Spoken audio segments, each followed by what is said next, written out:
Hey everybody, hope you're excited to get into these next set of videos. This is the first video of the face frame training plan. In this one, I'm going to show you the different face frame style options in the library and how you can set up the products to suit your needs by using the settings in the global variables. So now time to fire up Toolbox and get into another lesson of training. Okay, here we are in this new project. I already went ahead and drew some of the cabinets from our face frame library since I'll be covering them in upcoming videos. But for this bit of training, I'm going to draw just a face frame product to go over some of the details and different options. Specifically, the different face frame types. Inside the library, we have a category called Face Frames Only. Here we have a bunch of different frames. Using the arrow key to cycle down, I can get an idea of what the products look like by these images. Now, I want to use the base vertical frame multi-opening. This product has the option for multiple bays or openings. Now, once this prompt page appears, you can start designing this product. I'm going to start with the bay quantity and changing it to 2, then the opening heights. Now, when you see those heights of the different openings grayed out, it means that there's a calculator that you need to use inside of Microvellum. By right-clicking in this open space, you can access that calculator. This is going to let you change the sizes of each opening. Now, I'm going to make this look like a door drawer frame, so 6 inches for the top bay, and I'll let Microvellum calculate the rest. I'm going to skip the construction options and advanced construction options for now. Let's go right over to face frame options. Here we can see the different face frame options that we can select from. And of course the style and rail width. Now I'm not going to change any of the values here at the product level. I'm going to make the changes in the global variables so they'll be used throughout the project. First, to clean up this drawing a little, I'll hide these products for now. Now here's a little trick. You can double click on the mouse wheel to center what's in the drawing.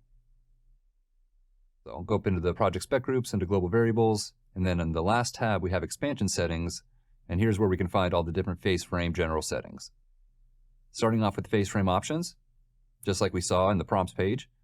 By setting it to separate bead, Microvellum will look to the face frame bead profile, which can also be changed from the different types that we have inside the library. When set to a separate bead, obviously it will create a separate bead along with the styles and rails. Changing it to a haunched option means that the rails and styles will have the beaded route included. And then a single panel is just exactly what it says, a single panel with all the cutouts and then routes included for the inside profiles. When changing it to a single panel, we look to the face frame single panel bead profile, where we have 3 different options. More can be added if you wish, but right now we just have the square, radius, and bead. I'm going to set it to a separate bead for the project and just change the product at the local level through the prompts page. And then we also have the different settings for all the base, tall, and uppers. So these can be unique through each one of the different products. If you'd like to have your base rails and styles be a different width than your talls and uppers, you can do that. I'm just going to work on the base cabinet settings for now, changing the top and bottom rail width, along with some of the other sizes here. Now, something that is somewhat new if you've updated your software recently is now being able to type in a new value next to the variable and hitting enter to make it stick. So you don't always have to do it in the text box to make changes.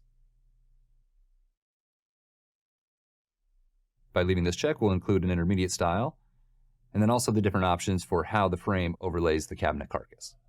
So I'm just going to leave the rest of the values as they are, and then go back into the product, opening up the prompts page again, and here into the face frame options, we can see those changes made in the globals are taking effect inside of the product. Throughout this video, I'm going to be working in conceptual or a different visual style than the 2D wireframe. That way we can see all the different details that we have going on with this face frame. So by selecting the separate bead, you can see that we have a separate bead included along with the rails and styles. And I'll go back into the prompts and change it again so we can see what it looks like if we change it to a haunch style.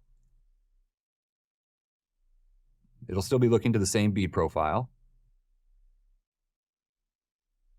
But now as we select the parts, you can see how those routes are now included into each part of the frame.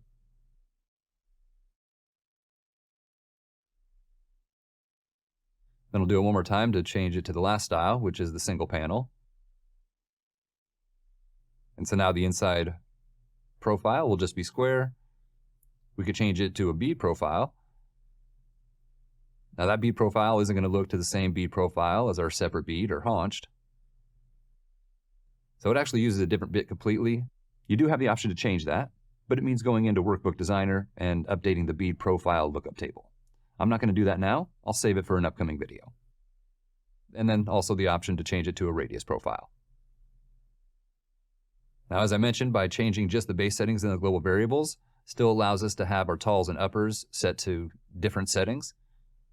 Under the advanced options of the product, we can change the product type to a tall.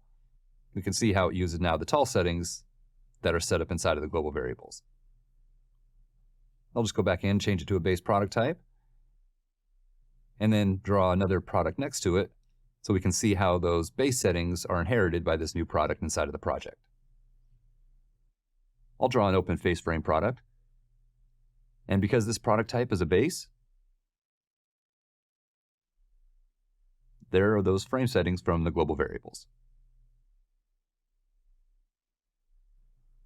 So you can see here by changing the view to an X-ray visual style, the color of the panel is different. And that's because the material actually changed for the face frame when we set it to a single panel.